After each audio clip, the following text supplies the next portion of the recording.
All right, what's up, y'all? Facts Unplugged, man. Appreciate you guys for being here. Honestly, you guys could be anywhere else in the world. Um, so let's jump into it. People, you've come and checked me out because I am very analytical. I have a lot of people that send me emails, a lot of people that tell me, hey, man, that was a very good point that you made about XYZ narrative. Boom, I like that.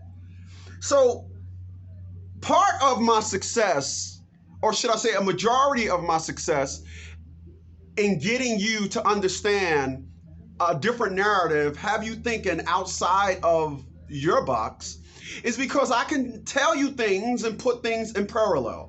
As a matter of fact, I'm writing a book now called Lateral Intellect. If you can understand it over there, excuse me, you should be able to understand it over here. So I want to talk about a situation that happened by an individual by the name of Chicago Duke the Jeweler. Chicago Duke the Jeweler. Now, before I even start helping you guys understand my narrative, where I'm going with this, let me say this. People,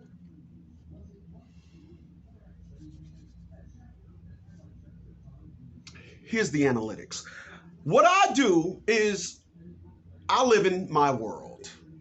My world is I'm an introvert. I don't have any friends. I tried to make friends. At 53 years old, not interested in making friends anymore. I am quick to understand how a person roll and say, okay, yay or nay. Why?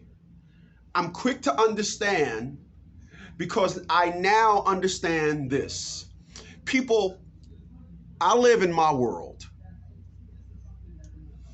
If someone wants to come up to me and say, hey, man, let's rob a bank,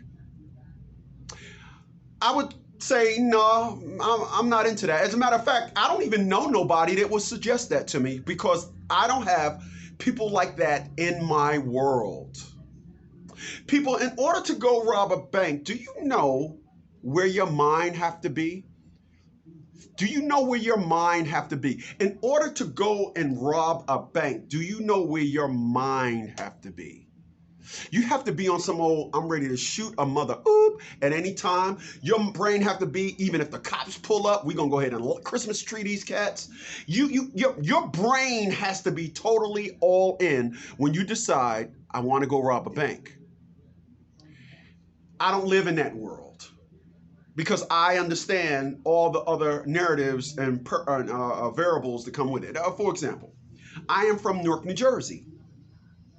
And I know how niggas think. And because I know how niggas think, I don't set the stage for nigga execution. You probably remember the story, those that follow me on my other channel. I told my woman, hey, when you come to my house, don't go in the driveway nose first, back in. When you back in, you still have vision. You can see what's going on. The very next day, individual approached her. Luckily, I picked that cat up on my cameras. I was ready to put footsteps. She just was so boggled as to how did I know that was going to happen, as if it was scripted. I said, baby, niggas got to be fed. Don't do anything to feed them. So when I think about this story of Chicago Duke the Jeweler, he was robbed and killed while wearing $1 million worth of jewelry. In addition to that, he had just won $100,000 at the craps table at the casino. Now, I don't want to get into this. He was robbed and killed because once you killed, the robbing really don't count. He never knew he got robbed.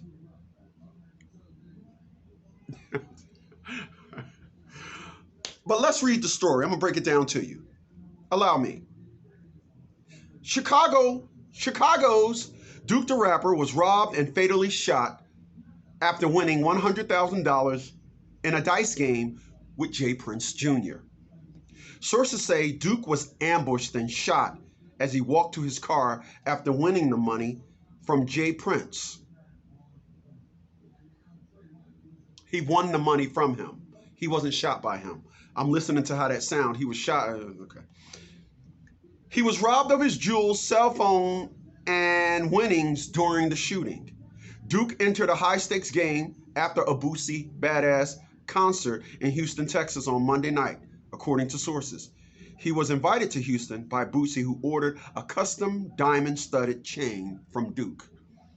Duke reportedly wore the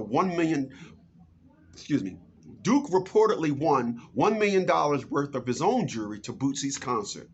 He flossed his pricey jewels in videos on Instagram before the concert.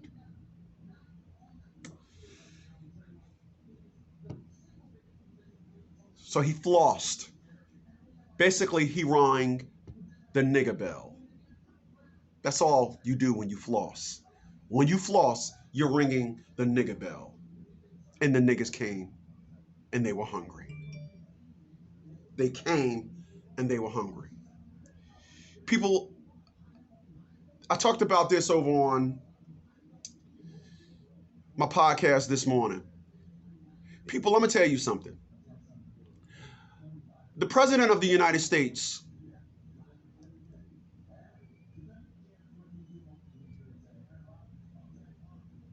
I would never think would wear $1 million in jewelry.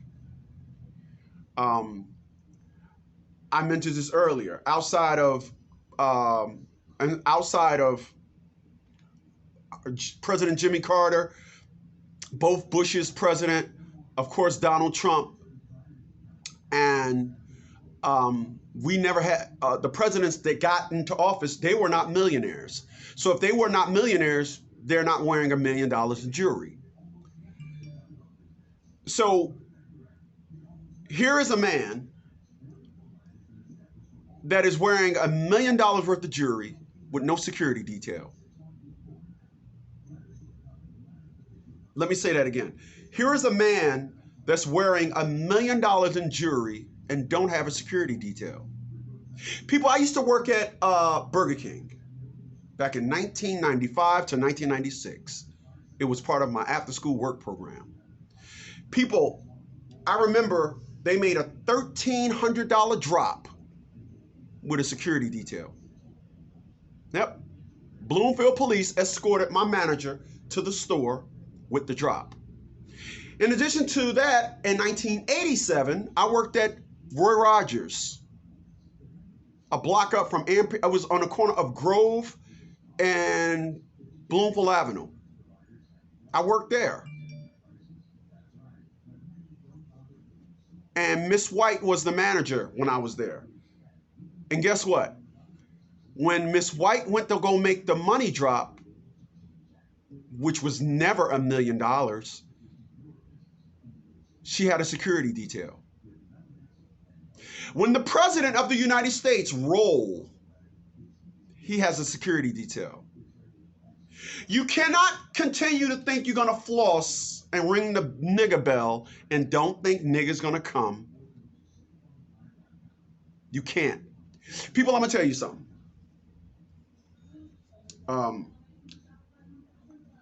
I live in a quiet neighborhood, quiet block.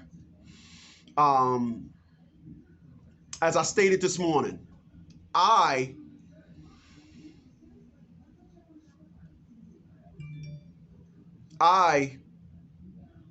check my cameras before I go home. I have 3 separate camera systems. I check my cameras before I go home. I check for inside movement within the hour. I do a perimeter check before I go home. I stop prior to pulling up into my driveway. I stop. I take my gun out. Take the gun out the console and put it inside the cup holder. I put all of my stuff in the bag, so when I pull up into my driveway, I can jump out my car. One of the quickest ways to get ambushed, like this guy, when you're at your car, when you're pulling up in your driveway.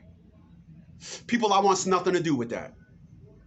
So what I do, I prep myself before I pull up in my driveway. I prep myself. I do a scan of my property. Last week, I put a camera behind my garage after realizing that that was a blind spot. Because my house is near the corner, my house is like here. There's two other houses before you get to the corner. When you go around the corner, this house here, his backyard is behind my garage. My garage is like here on my property, and his garage meets mine. So when I brought this dog, and because I brought this dog and the dog went behind there, I was like, somebody could be waiting behind my garage one day to pop off. I don't want nobody to pop off. I'm a pop-off stopper. Put a camera back there, solar powered. I'm not a millionaire like that. I'm not wearing $1 million. I don't have any one item that equal up to $1 million. I have assorted things that may equal there. I don't have $1 million in jewelry. And like I said earlier, if you're wearing $1 million in jewelry, I'm assuming you're worth more than 1.2 million. 1.2 million is $1,200,000. And I'm sure if you got $1 million in jewelry, you're at least driving a $100,000 car. And you're rolling about no security. All you do when you relax the narrative is you feed the niggas. When it comes to me, niggas gonna remain hungry. I'll catch you guys on the next one. Like, share, and subscribe. Later, y'all.